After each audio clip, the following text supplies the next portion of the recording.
اهلا بيكم. معاكم دينا خلاف، لايف كوتش، مدربه الوعي الذاتي والتطوير الشخصي، اخصائي ارشاد نفسي، ممارس للبرمجه اللغويه العصبيه. تعالوا النهارده اقول لك، لو انت حاسس انك تايه وانك مغلوب على امرك وانك مظلوم من الناس اللي حواليك والبلد صعبه قوي والناس كلها جايه عليك وبتظلمك، تعالى اقول لك على حقيقه صادمه، ان انت ممكن تكون شريك في ظلم نفسك، ان انت ممكن تكون شريك في الدايره اللي انت دخلت جواها. ازاي الكلام ده؟ تعالى اكلمك على اصعب دور ممكن تدخل فيه وانت مش واخد بالك، وعقلك اللاواعي يدخلك جوه اللعبه دي وانت تايه طول الوقت، وهو دور الضحيه. ايه هو دور الضحيه وازاي بدخل فيه وليه بكمل فيه رغم كل اللي بيحصل لي، وازاي اتحرر منه واخد اهم الخطوات اللي تخرجني بره اللعبه دي؟ كمل معايا الفيديو للاخر. اول حاجه، دور الضحيه هو دور من اهم الادوار النفسيه اللي طول الوقت بندخل فيها واحنا مش واخدين بالنا بشكل لا واعي، بس بتاثر على حياتنا، طريقه تفكيرنا، مشاعرنا واحساسنا، وكمان على السلوك او التصرف اللي بيصدر مني.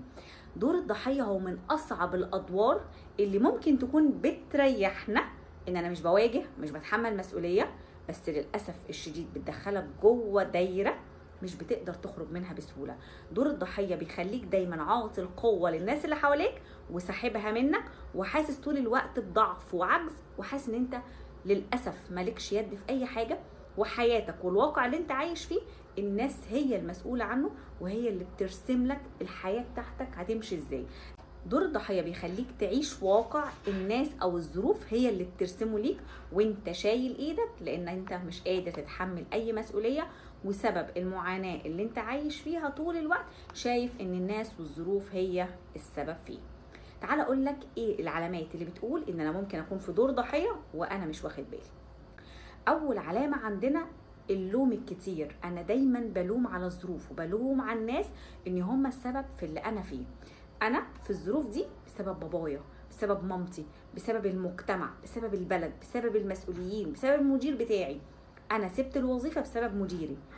فانا دلوقتي اي مشكله بتحصل لي انا بشيل انا خالص، وببدا احط لوم كتير على الناس اللي حواليا. فلو انت من الناس اللي دايما يلوم على الحاجات اللي حواليه وعلى الظروف اللي حواليه وعلى الناس اللي حواليه، اعرف انك جوه دور الضحيه. العلامة التانية لدور الضحية انك دايما بتضخم الامور، دايما بتحب ترسم مع الموقف ألم، وألم قوي بحيث ان الناس تشوفك ان انت اكتر انسان مجروح، انت الدنيا جاية عليك بزيادة.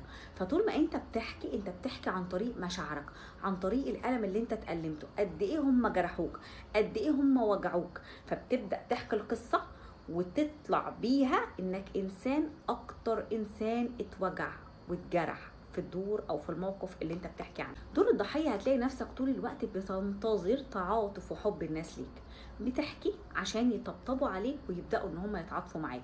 ده بيقول ان انت جوه دور الضحيه. دور الضحيه انت بترفض اي حل او اي تغيير. لا، انا حابب الدور ده، لان عقلك بيوهمك ان الدور ده آمن ليك، هو ده البقاء بتاعك. ابعد عن اي مواجهه، خليك جوه الدايره دي وابدا شوف الناس هتتعاطف معاك ازاي، واي حل او اي تغيير انا برفضه بشده. لا لا لا، انا جوه الدايره دي ومش عايز اخرج. طب ليه رغم كل ده انا بكون في دور الضحيه وبحس ان انا مش عايز اخرج منه؟ دور الضحيه بيدينا مكاسب ثانويه، مكاسب خفيه، بيخليني اهرب من المسؤوليه. عقلي عايز يريح، يقعد في منطقه الراحه اللي اتكلمنا فيها قبل كده. دور الضحيه بيخليني ما اواجهش اي مشاكل، انا مش بواجه، انا بكون في البقاء، وضع البقاء، الامان بالنسبه لي. دور الضحيه بيخليني اكون متميز بالالم بتاعي، انا اكتر واحد اتوجعت واكتر واحد اتألمت، فبالنسبه لي هو ده اللي بيميزني وبيخلي صورتي حلوه قدام الناس. وطبعا ما ننساش ان انا ببقى محتاج دعم وتعاطف دايما من الناس اللي حواليا، عشان كده انا بفضل في دور الضحيه. طيب ايه بقى اهم الخطوات اللي انا هاخدها لو انا فعلا محتاج اخرج من دور الضحيه؟ لان انا محتاج اسحب كل قوه عطيتها للناس اللي حواليا، وكل تحكم الناس بتتحكم فيه في حياتي وبتبني لي الواقع بتاعي يكون في ايدي انا المسيطر وانا المتحكم وانا المسؤول عن تغيير الواقع اللي انا عايش فيه. طول الوقت احنا بنعيش نبص على قصه حياتنا وهي الناس بتكتبه لينا. تكتب قصة حياتك وانت مجرد مشاهد. خليك من دلوقتي انت بطل القصة، ابدأ انت اكتب القصة بايدك، انت البطل وانت المنتج وانت المخرج. ابدأ خد اهم الخطوات. اول خطوة عندنا الاعتراف والوعي ان انا فعلا في دور الضحية. دي رقم 1. انا في المشكلة دي انا لعبت دور الضحية وانا مش واخد بالي. انا لقيت المسؤولية على الناس اللي حواليا والظروف والبلد ومفيش اي مسؤولية عليا. اسحب بقى الجزء ده واعترف انك مسؤول انك دخلت الدايرة دي عشان تبدأ تخرج منها. رقم 2. ابدأ خد تحمل المسؤولية ولو بنسبة 10% عن المشكلة اللي انت فيها. انا طول الوقت عمال ابص على المشكلة واضخم في المشكلة واحس ان انا مش مسؤول عن اي حل. انا من دلوقتي ولو بنسبة بسيطة المشكلة اللي انا فيها لازم اوجد لها حل. عينك هتخرج من عن المشكلة للحلول، وصدقني في اللحظة دي عقلك هيبدأ يطلع لك حلول انت ما كنتش واخد بالك منها. فانا بلقي المسؤولية، بتحمل جزء منها، ببدأ ان انا ادور وعيني تروح على الحل اللي هيخرجني من المشكلة دي. انا اتأذيت، اتوجعت، مامتي وبابايا كانوا السبب في صدمات الطفولة اللي حصلت لي واثرت عليا وانا كبير، بس انت بقى عندك وعي ان انت حصل لك صدمات، محتاج تلقي المسؤولية انك تخرج وتتحرر وتتشافى من الصدمات اللي حصلت لك والجروح اللي انت اتأذيت منها.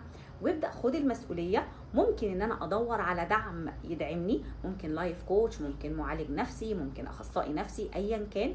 المهم ان انا اخرج من الدايره دي، المهم ان انا اتشافى واتحرر عشان ابدا اكتب قصه حياتي. ما انا البطل وانا المسؤول عن تغيير الواقع اللي انا عايش فيه. وابدا وانت بتحكي القصه او الموقف او المشكله افصل الالم اللي انت شعرت بيه عن حقيقه الموقف. يعني احكي او اكتب اللي حصل لك بدون احكام او مشاعر. انا عايز الموقف بحقيقته. ابعد مشاعرك وابدا حكمك ابعده خالص عن الموقف اللي انت بتحكي فيه. ومن هنا انت بتبدأ تتحمل مسؤولية حياتك وبتبدأ تغير الواقع اللي انت عايش فيه زي ما انت عايز، مش زي ما الناس عايزة. وصدقوني يا جماعة اول ما بتبدأ فعلا تلقي المسؤولية على ذاتك الدنيا بتتغير تماما. لما بيجيلي عميل بيكون في مشكلة كبيرة، صدمات كتير وضغط كتير، لان هو سبب واحد انه عايش دور الضحية، مش عايز يخرج بره الدور ده. وطول ما انت مش عايز تخرج انا ماليش اي يد ان انا اعالجك او اساعدك، لان انت بنسبة 70% المسؤولية عليك وانا بنسبة 30% بنور الكشاف معاك عشان تبدأ تشوف الواقع اللي انت عايش فيه وتبدأ تدخل جوه نفسك وتبدأ تشوف ازاي ان انا اغير الحاجات اللي جوايا اللي بالفعل لو غيرتها الواقع اللي انت عايش فيه هيتغير تماما. فابدأ لو انت فعلا محتاج انك تغير الواقع اللي انت فيه القي المسؤولية الكاملة على ذاتك واخرج بره دايرة دور الضحية. الحياة هتتغير معاك تماما، انت المسؤول عن تغيير الواقع وانت بطل القصة بتاعتك. لو انت حسيت ان الكلام ده فرق معاك ما تنساش تعمل لايك وتشترك في القناة وتبدأ تشوف لو في ناس تانية هيفرق معاك الكلام ده شارك الفيديو مع ناس تانية. اتمنى تكونوا استفدتوا. شكرا جدا ليكم. سيب لكم رقم الواتس لاي حجز او استشارة. كنت مبسوطة انا كنت معاكم. كان معاكم دينا خلاف. شكرا جدا ليكم. السلام عليكم ورحمة الله وبركاته.